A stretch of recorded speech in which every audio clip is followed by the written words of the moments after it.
Good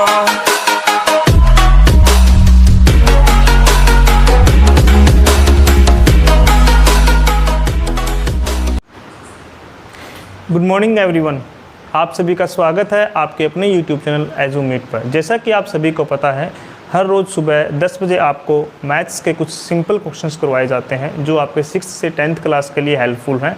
और इसके अलावा अगर कोई भी बच्चा आर्मी की तैयारी कर रहा है या राष्ट्रीय मिलिट्री स्कूल की तैयारी कर रहा है या फिर राष्ट्रीय इंडियन मिलिट्री कॉलेज की तैयारी कर रहा है या फिर राइस स्पोर्ट्स स्कूल के लिए प्रिपरेशन कर रहा है या फिर सैनिक स्कूल के लिए तैयारी कर रहा है या नवोदय स्कूल के लिए तैयारी कर रहा है, तो ये प्रैक्टिस सेट आपके लिए बहुत ही हेल्पफुल होने वाले हैं। इसके अंदर मैं एक एक क्वेश्चन आपको फुल डिटेल के साथ करवाता हूं और फिर डायरेक्ट भी समझाता हूं कि इन क्वेश्चंस को आपको कैसे करना चाहिए। शुरू करने से पहले अगर आप मेरे चैनल पर नए हैं तो चैनल को सब्सक्राइब करना बिल्कुल ना भूलें और साथ में अपने दोस्तों के साथ इसे ज़रूर शेयर करें। चलो शुरू करते हैं। जैसा कि हमें ऊपर लिखा गया है कि यदि 2x प्लस, देखो सबसे पहले ये ब्रैकेट्स लगा रखी है, इनके बारे में हमें पता होना चाहिए। एक जो ब्रैकेट हमें दे रखी है वो ये दे रखी है, दूसरी जो ब्रैकेट है वो ये दे रखी है और तीसरी जो ब्रैकेट है वो ये छोटी ब्रैकेट दे रखी है। हाँ या ना? इन ब्रैकेट्स का महत्व क्या है और ये कैसे यूज होते हैं, ये हमारा बोडोमास के अंदर हम सीखते हैं। कहाँ पर सीखते हैं? बोडोमास में। What is बोडोमास? बोडोमास को हम वी बोडोमास पढ़ेंगे। क्या पढ़ेंगे? वी बोडोमास।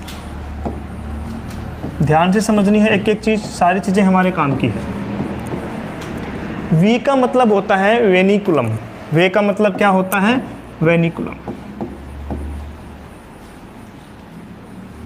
बी का मतलब होता है ब्रैकेट। बी का मतलब होता है ब्रैकेट। ओ का मतलब होता है ऑफ। डी का मतलब होता है डिवाइड और एम का मतलब होता है मल्टीप्लाई और ए का मतलब होता है एडिशन और एस का मतलब होता है सब्सट्रैक्शन। जो हमारा वेनिकुलम है इसको हम इससे दर्शाते हैं।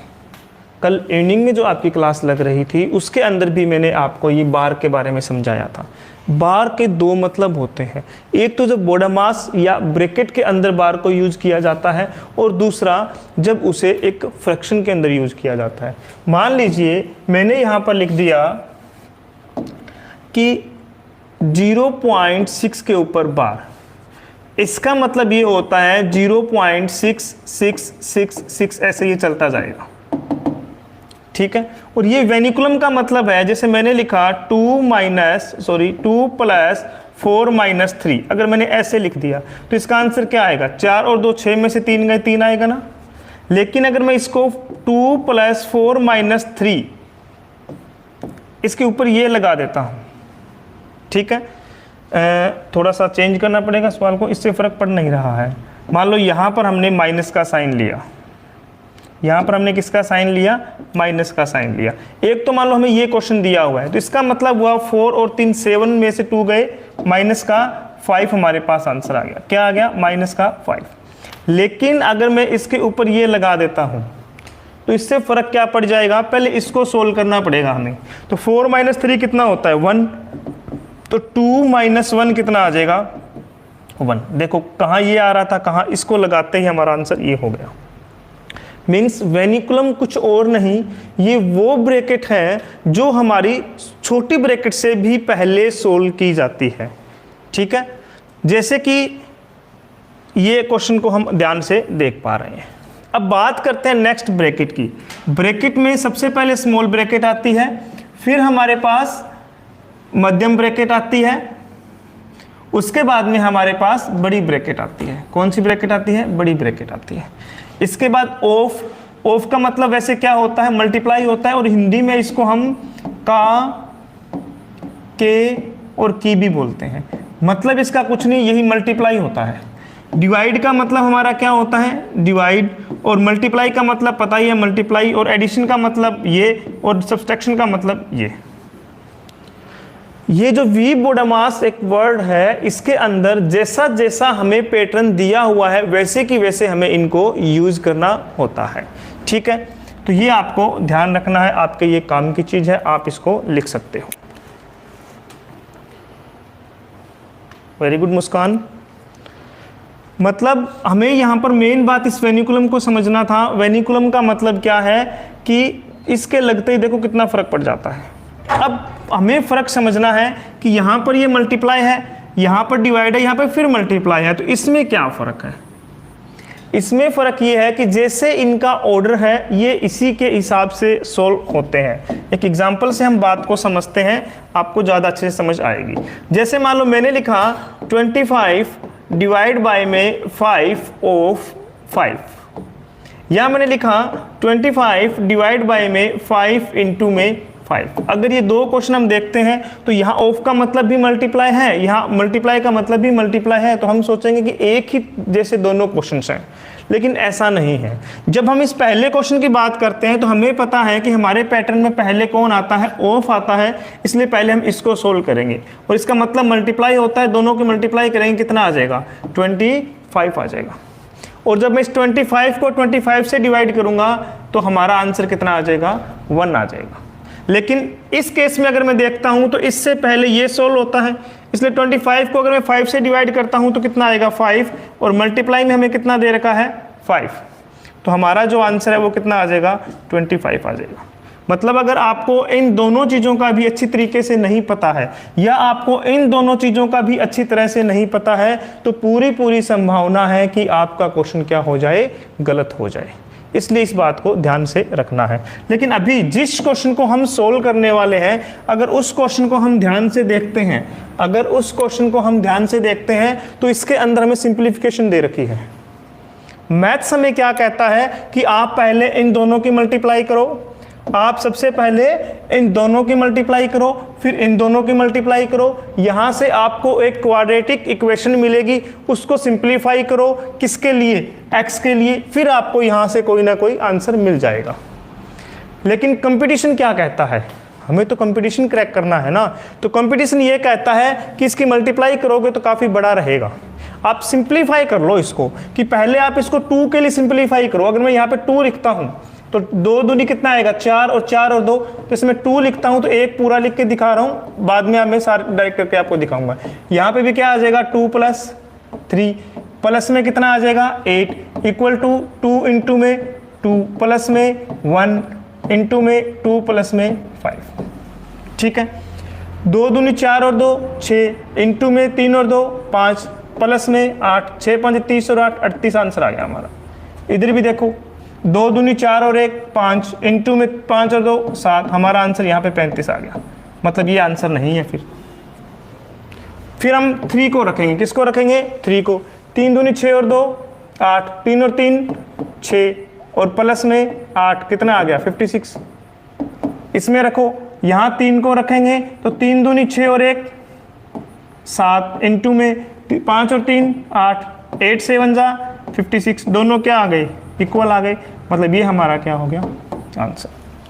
किसी भी तरीके की सिंप्लीफिकेशन करने की आवश्यकता यहाँ पर नहीं थी, इनको आपस में कैलकुलेशन करने की आवश्यकता नहीं थी। अगर हम इसको गुणा करने के चक्कर में पड़ जाते हैं इस क्वेश्चन में, और वो भी किसमें? कंपटीशन में, तो आप यकीन मानिए आपको वहाँ पर 15 क्वेश्चन करने हैं तो आप मुश्किल से वहाँ पर 10 ही क्वेश्चन कर पाओगे, 5 क्वेश्चन का समय ये खा जाएगा।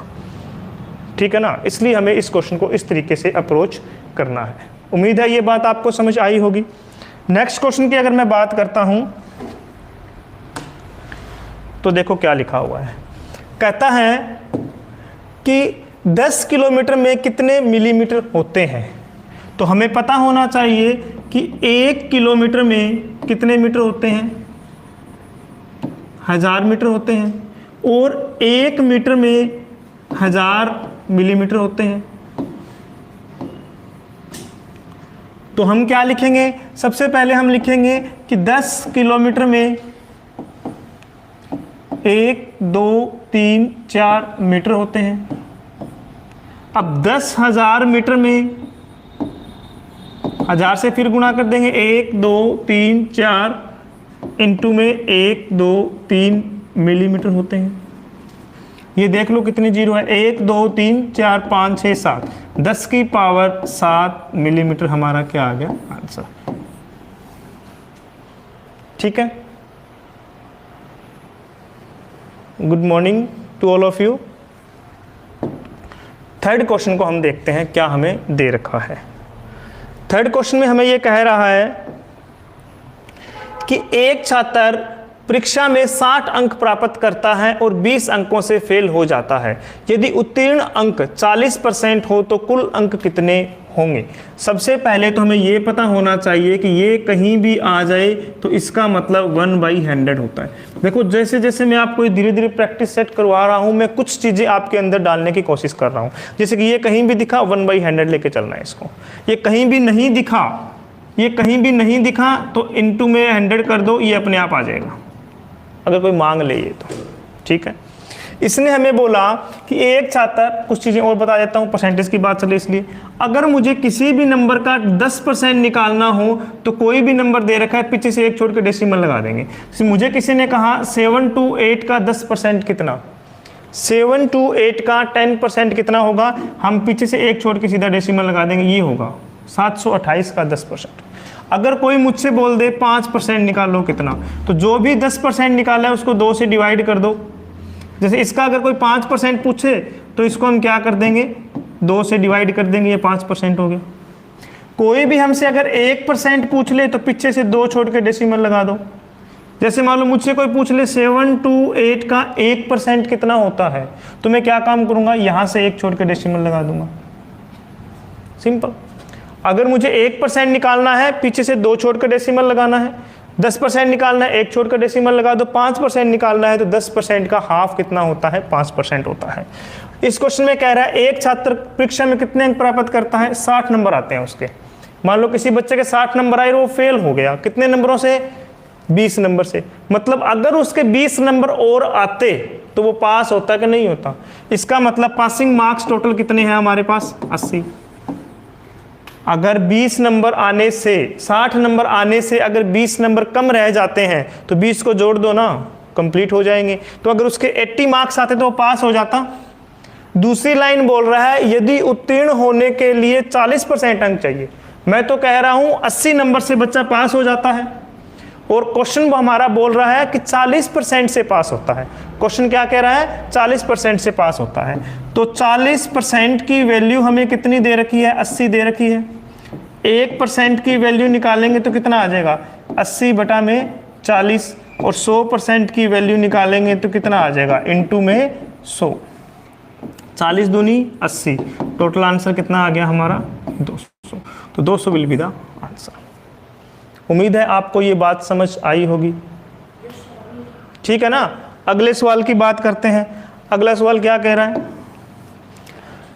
कि 0.014 को मल्टीप्लाई करना है 0064 से।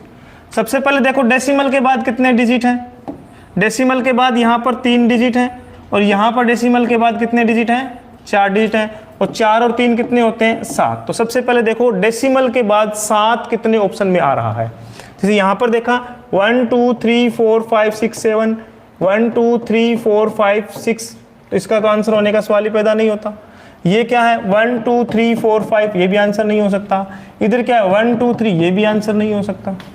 तो मैं सिंपलीफाई करूँ ना, सीधा इसको टिक कर दूँ, यही हमारा आंसर है, हाँ या ना। लेकिन फिर भी हम इसको सोल्व कर कर देखते हैं। हमें पता है कि यहाँ पर मल्टीप्लाई किसकी करनी है, 14 और 64 की करनी है, तो इनकी मल्टीप्लाई कर लो। 14 4 जा 56, 5 इज कैरी, 14 6 जा 84, प्लस में 9 89, और 1 2 3 4 5 6 7, 1 2 3 4 5 6 7 आंसर। क्या मुझे इसमें पेन भी हिलाने की आवश्यकता थी? मैं सिर्फ इस बेस पे आंसर निकाल सकता था कि डेसिमल के बाद कितने डिजिट हैं, ठीक है। नेक्स्ट क्वेश्चन की बात करते हैं। नेक्स्ट क्वेश्चन हमारा कह रहा है 4 और 16 का माध्य। क्या निकालना है हमें, माध्य। और माध्य का फॉर्मूला होता है रूट ऑफ ए बी। अगर 2 नंबर दे रखे हैं तो, अगर यही 4 नंबर दिए होते तो आंसर होता root of A B C D का दोबारा से रूट। इस तरीके से आगे आएंगे ऐसे क्वेश्चन भी। मतलब जितने नंबर दे रखे हैं उनको मल्टीप्लाई करके उतनी पावर लगा दो। जैसे मान लो ए और बी का माध्य कोई पूछ ले तो root of A B answer. अगर कोई ए बी सी और डी का पूछ ले तो ए बी सी डी की मल्टीप्लाई करके और पावर कितनी लगा दो 1/4, पावर कितनी लगा दो 1/4, तो वो हमारा क्या हो जाएगा, आंसर हो जाएगा। तो यहाँ पर 16 इंटू में 4 और इसका क्या लगाओ रूट, ये कितना होता है 64 होता है, 64 का रूट निकालेंगे आंसर कितना आ जाएगा 8, 8 विल बी योर आंसर। ठीक है, ये जो मैंने माध्य निकाल दिया ये हमने ज्योमेट्रिक मीन निकाल दिया, इसका माध्य ज्योमेट्रिक मीन, सॉरी हमें यहाँ पर माध्य निकालना था। माध्य को इंग्लिश में औसत बोलते हैं, एवरेज। तो वो कैसे निकलेगा, वो इन दोनों का सम करके डिवाइड बाय 2 करने से निकल जाएगा, दैट इज 10, क्या आ जाएगा 10। एक हमसे पूछता है ये ज्योमेट्रिक मीन, ठीक है, जीएम बोलते हैं जिसको, और एक पूछता है हमसे ये अर्थमेटिक मीन। अर्थमेटिक मीन को हम माध्य बोलते हैं और वो जितने भी नंबर्स दिए होते हैं उनको जोड़कर 2 से डिवाइड कर दो। तो यहाँ पर हमारे पास दोनों ऑप्शन दिए हुए थे, 8 भी है 10 भी है। बहुत सारे बच्चे जो ये जानते हैं वो डायरेक्ट ये आंसर कर देते हैं। ठीक है, तो हमारा आंसर यहाँ पे क्या आएगा 10 आएगा। नेक्स्ट क्वेश्चन की बात करते हैं।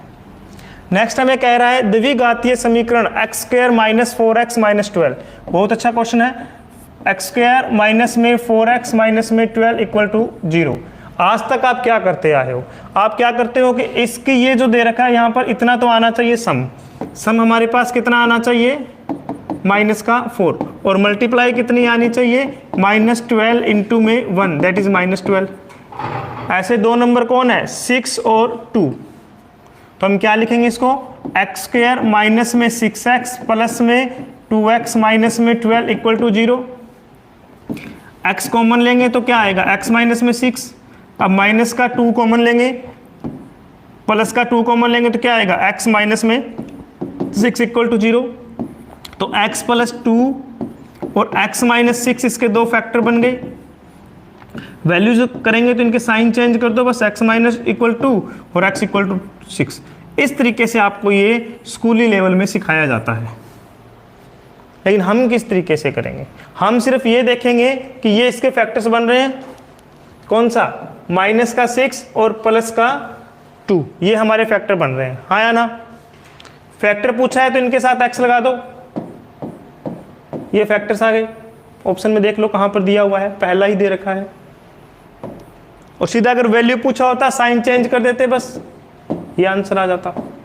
हम ऐसे करेंगे, बात वही है, तरीका अलग है। ठीक है, नेक्स्ट क्वेश्चन की तरफ चलते हैं। अगला क्वेश्चन कह रहा है कि एक अधिकोणीय त्रिभुज के दोनों छोटे कोणों का योग कितना होता है। एक अधिकोणीय, अधिक कोणीय मतलब ऑब्ट्यूस एंगल। एक ऑब्ट्यूस एंगल एक होता है हमारा छोटा कोण, एक होता है समकोण जिसको हम राइट एंगल ट्रायंगल बोलते हैं। राइट एंगल का मतलब 90 डिग्री का जो एंगल हो। एक होता है एक्यूट जिसे हम न्यून कोण बोलते हैं, ये होता है लेस देन 90। और एक होता है ऑब्ट्यूस जिसे हम अधिक कोणीय बोलते हैं।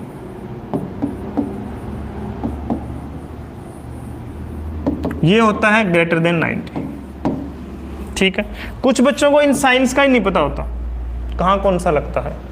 मान लो मैंने दिया 14 और इधर दिया मान लो मैंने 19, तो ये इनको हम ऐसे लगाएंगे, मतलब ये वाला हिस्सा बट ज़्यादा जगह ना एज कम्पेयर टू यहाँ पर, ये ज़्यादा खुला हुआ है तो ये हमेशा बड़े की तरफ आता है। बस इतनी बात का आपको ख्याल रखना है। तो ये तीन चीज़ हमें पता होनी चाहिए। अब हम एक ट्रायंगल बनाते हैं, एक ट्रायंगल बनाते हैं जिसमें एक कोण कितने डिग्री का हो गया, मतलब 90 से डिग्री मतलब 100 डिग्री का हो गया। और तीनों के तीनों त्रिभुज के कोणों की वैल्यू कितनी होती है 180 डिग्री होती है, सबको पता ही होगा। एक त्रिभुज के तीनों कोणों का जोड़ 180 डिग्री होता है। एक अगर ऑब्ट्यूस हो गया, अधिक कोण हो गया, तो बाकी बचे हुए दोनों कोणों का जोड़ इसका और इसका 80 आएगा कि नहीं आएगा। और 80 हमेशा क्या होगा 90 से छोटा होगा। 90 से क्या होगा छोटा, 80 हमेशा 90 से क्या होगा छोटा होगा, इसलिए ये हमारा क्या आ जाएगा आंसर आ जाएगा। ठीक है, नेक्स्ट क्वेश्चन की बात करते हैं। नेक्स्ट कह रहा है कि इन दोनों का जोड़ कीजिए। 2x प्लस में 3y प्लस में 2 प्लस में x प्लस में 2y माइनस में 2, जैसा था वैसे के वैसे लिख लिया। जैसे कोई कहता 3 + 5 का जोड़ कीजिए तो हम सीधा 8 लिखते ना। सिमिलर इनका जोड़ करने के लिए बोला है तो पहले x वालों को जोड़ दो, 2x और 1x कितने x हो गए 3x, 3y और 2y कितने हो गए 5y, ये प्लस का 2 माइनस का 2, प्लस 2 माइनस 2, 2 लिए 2 दिए, क्या दिया कुछ भी नहीं। तो आंसर क्या आ जाएगा, ये हमारा आंसर आ जाएगा। ठीक है, नेक्स्ट क्वेश्चन की बात करते हैं। कह रहा एक पिता अपने पुत्र से 20 वर्ष बड़ा है, ये हमारा आ गया पिता और ये हमारा पुत्र। 5 वर्ष बाद पिता की आयु पुत्र की आयु से 2 गुनी होगी। सिर्फ इस पे देखो, एक होती है हमारी वर्तमान आयु मतलब प्रेजेंट आयु, एक 5 साल बाद। देखो जब भी हम 5 साल बाद की बात करेंगे, जब भी हम 5 साल बाद की बात करेंगे तो क्या होगा, उम्र हमारी 5-5 साल दोनों की ऐड हो जाएगी। देखो आज मेरी उम्र अगर 20 साल है तो 5 साल बाद में 25 साल का होऊंगा और 5 साल पहले में 15 साल का था। मीन्स अगर ये फ्यूचर में जाए तो एडिशन कर देना है और ये पास्ट में जाए तो सब्सट्रैक्शन कर देना है। ठीक है, तो इसने क्या बोला, एक पिता अपने पुत्र से 20 वर्ष बड़ा है, तो मान लेते हैं कि पुत्र की आयु x है और ये से 20 वर्ष बड़ा है इसलिए x + 20 है। आगे कह रहा है 5 वर्ष बाद पिता की आयु पुत्र की आयु से 2 गुनी होगी। तो 5 वर्ष बाद इसकी उम्र कितनी होगी, ये होगी, और इसकी उम्र कितनी होगी x प्लस में 25। क्यों, क्योंकि जब 5 वर्ष बाद आए तो दोनों में 5-5 जुड़ जाएगा ना। और पिछले ही क्वेश्चन में हमने देखा x x के साथ जुड़ता है, y y के साथ जुड़ता है और नंबर जुड़ते हैं। तो यहाँ पर हमें 5 वर्ष बाद 5 ऐड करना था तो हम नंबर में ही 5 ऐड करेंगे न कि x में। तो यहाँ भी 5 इसके अंदर डायरेक्ट ऐड हो जाएगा, इसमें नहीं कर सकते। इसके लिए हमें एक कंडीशन दे रखी है क्या, कि ये जो उम्र है इसका ये डबल है। मतलब अगर मैं इसको डबल कर देता हूं, अगर मैं इसको डबल कर देता हूं तो दोनों इक्वल होंगे कि नहीं होंगे। Simplify for x, x plus में 25 is equal to 2x plus में 10। ये इधर जाएगा तो ये माइनस का हो जाएगा, ये इधर आएगा तो ये माइनस का हो जाएगा। तो क्या आ गया हमारे पास, 2x माइनस में x is equal to 25 minus में 10, that is x is equal to 15। ये हमारा क्या आ गया आंसर। इसी क्वेश्चन को हम एक और तरीके से कर सकते हैं। एक तरीका दूसरा क्या था, हम नीचे से लेकर चलेंगे। ये हमारा फादर, ये सन, इसने बोला 5 वर्ष बाद दुगनी है तो इसकी आयु x मान लो, इसकी क्या मान लो 2x मान लो। तो आज की बात करूं, वर्तमान आयु बात करूं तो क्या हो जाएगी, ये हो जाएगी 2x माइनस में 5 और ये कितनी हो जाएगी x माइनस में 5। अब कह रहा है कि 2x माइनस 5 में से अगर मैं x माइनस 5 को माइनस करता हूं तो 20 आता है, क्योंकि इससे 20 बड़ा है ना। सिंप्लीफाई कर लो, 2x में से x गया x, ये माइनस ये प्लस 0 हो गया, इज इक्वल टू कितना आ गया 20। तो x की वैल्यू कितनी आ गई 20 आ गई, x की वैल्यू कितनी आ गई 20 आ गई। हमें आज किसकी आयु बतानी है, पिता और पुत्र की। यहाँ रख लो 20 को, 20 दूनी 40 में से 5 गए 35 और 20 में से 5 गए 15, ये हमारा आंसर आ गया। और यहाँ x की वैल्यू 15 आई है तो 15 को यहाँ रखो, 20 और 15 कितना होता है 35, और यहाँ कितना x की जगह 15 कितना होता है 15। देखो यहाँ भी 15 और 35 आया, यहाँ भी 15 और 35 आया। हम क्वेश्चन को दोनों तरीके से अटेम्प्ट कर सकते हैं। उम्मीद है आपको बात समझ आई होगी। नेक्स्ट क्वेश्चन पे चलते हैं। कह रहा है कि अजय, ये बहुत अच्छा सवाल है, इसको हम अलग ही तरीके से करेंगे। अभी आपको धीरे धीरे समझना है कैसे मैं कर रहा हूँ। ये अजय है और ये विजय है। कह रहा है इनकी जो आज की एज है उसका रेशियो हमें दे रखा है, क्या 3:4 दे रखा है। और 5 ईयर्स बाद, 5 साल बाद का भी हमें रेशियो दे रखा है। क्या दे रखा है 4:5। आपको सिर्फ ये देखना है कि इन दोनों के बीच में डिफरेंस कितने का है और इन दोनों के बीच में भी डिफरेंस कितने का है, इक्वल है ना। अगर ये इक्वल नहीं होता है तो हम इसको इक्वल करेंगे। कैसे करेंगे वो मैं आपको समझाऊंगा जब ऐसा कोई क्वेश्चन आएगा। अब बस ये देख लो इनका डिफरेंस कितना है। इनका डिफरेंस 1 है, लेकिन रियल में इनका डिफरेंस कितना है 5 साल। तो एक की वैल्यू कितनी आ गई 5 आ गई, एक की वैल्यू कितनी आ गई 5। क्या पूछा है विजय की वर्तमान आयु, ये विजय है और ये आज की आयु है 4 है। एक की वैल्यू कितनी है 5, तो 4 की वैल्यू कितनी हो जाएगी, गुणा में 5 कर दो 20 आंसर। सीधा सा हम ऐसे भी कर सकते हैं। क्या किया, सबसे पहले रेशियो लिखा दोनों, हमें पता है कि इन दोनों के बीच में 5 साल का गैप है तो 5 का अंतर हो गया, इनके बीच में अंतर चेक कर लो बस, ये हमेशा इक्वल होना चाहिए। हुआ कुछ नहीं है, x मान के जैसे हम सिंप्लीफाई करते हैं तो उनके कुछ स्टेप्स को छोड़ने के बाद हमें ये मिल जाता है। जब हम एजेस को कंप्लीट पढ़ेंगे 5 बजे वाली क्लास के अंदर तो मैं इसको आपको डिटेल में भी समझाऊंगा। अब नेक्स्ट बात करते हैं अगले क्वेश्चन की, इसको सिंप्लीफाई करना है। ये पहले मैं आपको डिटेल में समझा रहा हूं, वैसे इतना कुछ सोचने की आवश्यकता है नहीं इस क्वेश्चन में, फिर भी क्या दे रखा है हमें 0.9 डिवाइड बाय में 0.0004। देखो यहां पर कितने छोड़ के डेसिमल है 4 और यहां पर 2, तो डेसिमल से डेसिमल कैंसिल कर दो, ऊपर क्या बच गया 9 और नीचे क्या बच गया 0.04, 2 को छोड़ के डेसिमल बच गया ना। या आप इसको ऐसे भी लिख सकते हो कि अगर मैं इसका डेसिमल कैंसिल करता हूं तो नीचे कितने जीरो आएंगे 2 इनटू में, इसके हटाता हूं तो ऊपर कितने जीरो चले जाएंगे 4 और डिवाइड बाय में 4। मान लो ये हमें दे रखा है 2 जीरो से 2 जीरो कैंसिल, वही 2 डेसिमल से 2 डेसिमल कैंसिल हो गए। अब बस 9 का रूट कितना होता है 3, 100 का 10 और 4 का 2 कैंसिल कर लो, 2 पंजे 10, 5 दिए 15, हमारा क्या आ गया आंसर।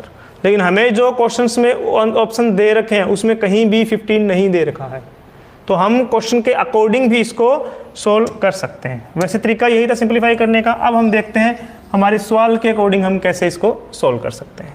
ठीक है, हमें दे रखा है 0.09, तो इसको मैं ये क्या आ जाएगा हमारा, और डिवाइड में 0.0004 ये दे रखा है। इसको मैं वैसे लिख रहा हूं एक बार 9/100 इंटू में इसको लिख रहा हूं मैं 1 2 3 4 डिवाइड बाय में 4। ठीक है, इसको सिंप्लीफाई करूंगा तो कितना आ जाएगा 3/10, सॉरी यही तो हटाया हमने, इंटू में ये क्या आ जाएगा 100 डिवाइड बाय में 2, मतलब ये आ गया हमारा 0.3 और इसको देखें कितना आ गया 0.02, ये हमारा क्या आ गया आंसर। क्योंकि नीचे 10 है तो 1 छोड़ के डेसिमल लगा दिया, इसके ऊपर 2 है तो 2 छोड़ के डेसिमल लगा दिया, ये हमारा आंसर आ गया। दोनों तरीके से हम इसको अप्रोच कर सकते हैं। नेक्स्ट क्वेश्चन क्या कहता है, कहता है श्रेणी का अपूर्ण पद ज्ञात करो। अगला पद बताना है, ये हमें एक सीरीज दे रखी है, तो ये क्या है 2 का क्यूब, ये क्या है 3 का क्यूब, ये क्या है 4 का क्यूब, ये क्या है 5 का क्यूब, ये क्या है 6 का क्यूब, ये क्या है 7 का क्यूब, तो यहाँ क्या आ जाएगा 8 का क्यूब, कितना होता है 512 आंसर। नेक्स्ट क्वेश्चन की बात करते हैं। कह रहा है a into B into C is equal to A into B into C कौन सी प्रॉपर्टी कहलाती है, तो ये कौन सी है एसोसिएटिव प्रॉपर्टी है। कौन सी है एसोसिएटिव। तो फिर ये क्लोजर प्रॉपर्टी कौन सी होती है, क्लोजर प्रॉपर्टी का मतलब होता है कि a प्लस बी हो, a माइनस बी हो, a इंटू बी हो, a डिवाइड बाई बी हो, वो हमेशा एक इंटीजर आए, उसको बोलते हैं क्लोजर प्रॉपर्टी। और एक होती है कोमुलेटिव प्रॉपर्टी जो पूछी जाती है, वो होती है कि a प्लस बी हो या b प्लस a हो, हमेशा सेम हो, उसको बोलते हैं कोमुलेटिव प्रॉपर्टी। ठीक है, और एसोसिएटिव प्रॉपर्टी एक तो ये होता है, दूसरा होता है एसोसिएटिव प्रॉपर्टी में a plus B plus C is equal to A plus में B plus C. Multiplicative property कोई नहीं होती है, बस मल्टीप्लाई, जैसे कहता है कि a into B is equal to B into A, इसको हम मल्टीप्लिकेटिव बोल सकते हैं, पर ये कहीं यूज में नहीं आती है। ये प्रॉपर्टीज दोनों के दोनों एग्जाम में बार बार पूछी जाती है। ठीक है, नेक्स्ट क्वेश्चन की बात करते हैं। कह रहा है एक संख्या का एक वर्ग, एक संख्या का एक वर्ग एक कौन से अंक के साथ समाप्त नहीं हो सकता। बहुत ही इंपॉर्टेंट बात है, समझने वाली बात है। मैंने लिखा 1 का स्क्वायर 1, 2 का स्क्वायर 4, 3 का स्क्वायर 9, 4 का स्क्वायर 16, 5 का स्क्वायर 25, 6 का स्क्वायर 36, 7 का स्क्वायर 49, 8 का स्क्वायर 64, 9 का स्क्वायर 81 और 10 का स्क्वायर 100। देखो यहाँ पे 1 है, कहीं भी 2 नज़र आ रहा है कि यूनिट डिजिट में, कहीं भी 3 नहीं आ रहा, 4 है, 5 है, 6 है, 7 नहीं दिख रहा, 8 नहीं दिख रहा, 9 है, बस 0 तो है ये रहा। ये 4 ऐसे डिजिट हैं जो कभी भी परफेक्ट स्क्वायर नंबर के यूनिट डिजिट नहीं हो सकते। लिख लेना, ये क्वेश्चन बहुत बार एग्जाम में पूछा गया है कि एक जो हमारा परफेक्ट स्क्वायर नंबर होता है उसका यूनिट डिजिट 2, 3 और 7 और 8 नहीं हो सकता है। ठीक है, नेक्स्ट क्वेश्चन की बात करते हैं जो आज का लास्ट क्वेश्चन है। कहता है कि 9 व्यक्ति किसी काम को 25 दिन में करते हैं, उस काम को यदि 15 व्यक्ति करें तो कितने दिन लगेंगे। बताया था मैंने कि ऐसे काम वाले क्वेश्चन जब भी आए तो हमें लेबर जो भी दे रखी है इनटू में टाइम जो भी दे रखा है इनटू में एफिशिएंसी अगर दे रखी है तो, और डिवाइड में ओनली कौन आएगा, वर्क। ये पहला ग्रुप है, सिमिलर हमें सेकंड ग्रुप के साथ इसको कंपेयर करना है, इनमें से जो भी दे रखा है उसके साथ।